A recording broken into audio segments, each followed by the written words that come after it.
See, now you have to like this video because I just turned you on.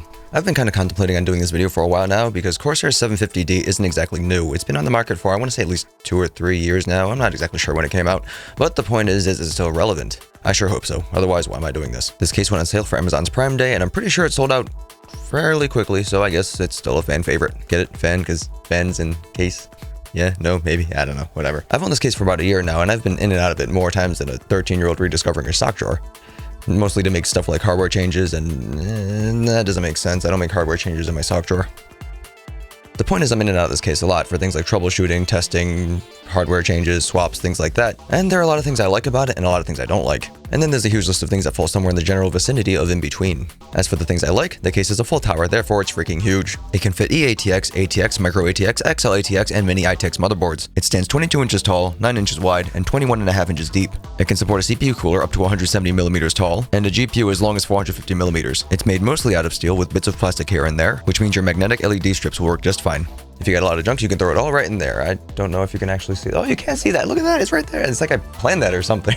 Can't see it very well, but I was never that good at planning to begin with. There's plenty of room to accommodate all my hardware. A fairly fat GPU, an eATX motherboard, many hard drives and SSDs, and a dual 140mm radiator. There are 2 140mm fans in the front and 1 140mm fan in the back that come pre-installed in the case. However, you can switch out the latter for a 120mm fan if you so fancy. No, those jokes are not beneath me. Note that the pre-installed fans are not necessarily bad, but I swapped them out for Corsair's LED airflow and static pressure fans instead, because I like having something to oogle when my mother tells me to stop looking at my monitors and start looking out the window instead. Get it? Window? No? You could also install 3 120mm fans atop, 2 140mm fans, or a 280mm radiator. If you choose to install 3 120mm fans up top or a 360mm radiator, you will encounter clearance issues with whatever you put in the top slot of the 5.5-inch drive bay. Corsair claims that a 360mm radiator will fit, but I do not have one to verify. Mounting a radiator up top does allow for push-pull configuration, kind of.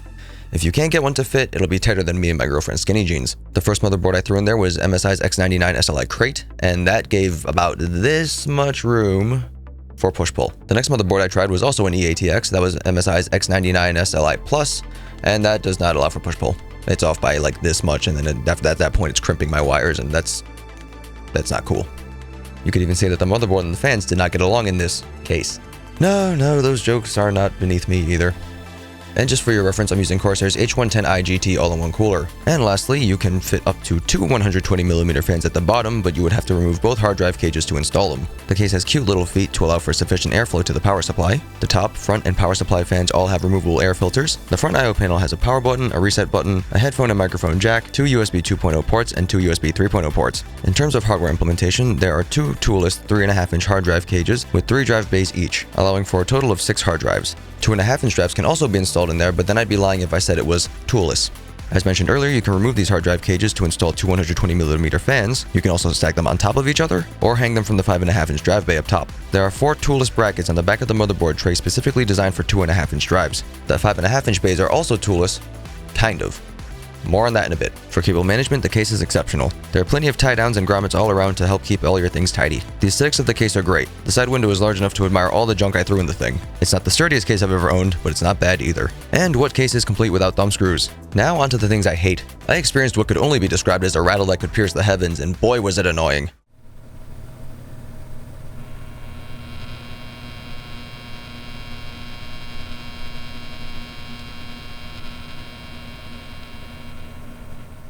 It was most notable during system startup or when the loads were as heavy as a laundromat's worst nightmare. I discovered that the culprit was the power supply's fan filter. The filter is easy to remove and to clean, but it likes to remind you that it's there. Kinda like when you tell a kid to do his chores and he goes, "Look at what a good job I did! Look!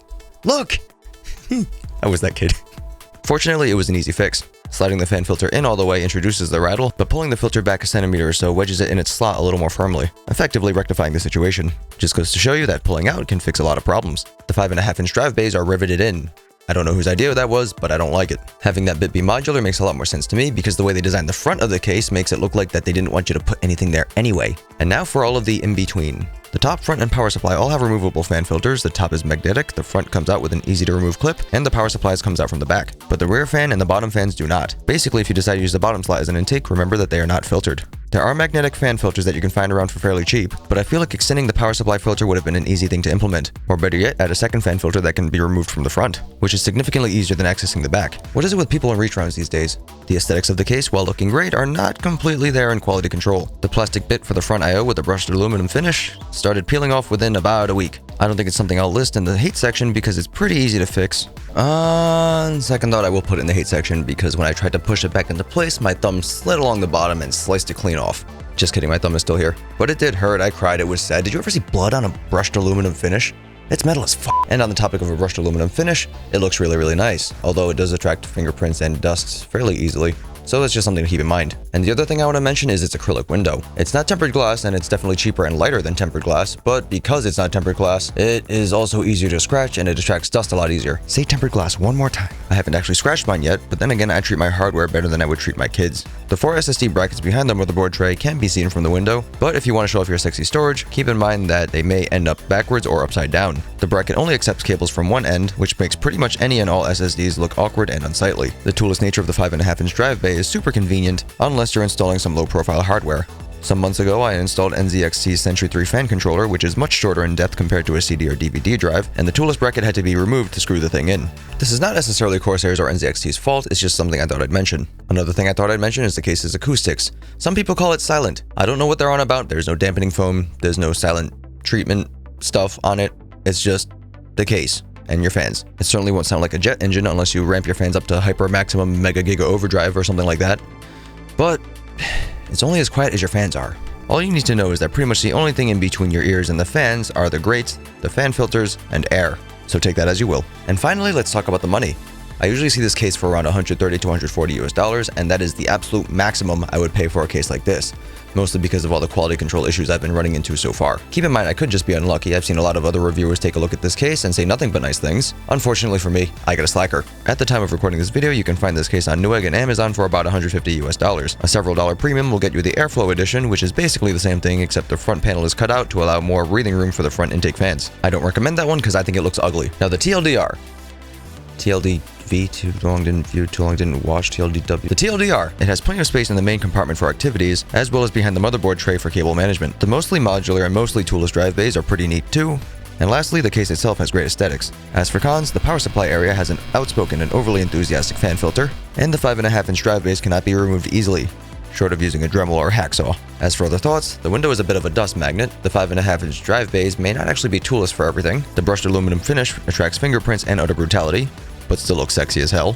There are no fan filters for the bottom fans or the rear exhaust. The SSD brackets only have one viable orientation and will be offended if you assume otherwise. And last but not least, sound happens. The case is not silent, it was not really meant to be, so take that as you will. So that's all I have to say about that. If you think I did a good job, go ahead and toss me a thumbs up on this video because that would be neat. However, if you think I suck and you hate everything I do, then do the opposite because you know where that button is. If I missed something that you wanted to hear about, or maybe I didn't answer a question that leaves you feeling a little empty inside, go ahead and leave it down in the comments below, and I will try to alleviate that pain as soon as I can. If you really like this kind of thing, go ahead and hit the subscribe button because more stuff like this will be coming out eventually. Thank you for watching and have a nice day. In terms of hardware implementation, there are two toolless 3.5-inch hard drive. Just read it off the goddamn script. How hard is that? Jesus. Fortunately, it was another easy fix. I say another easy fix. Was there a first easy fix? What did I fix a minute ago?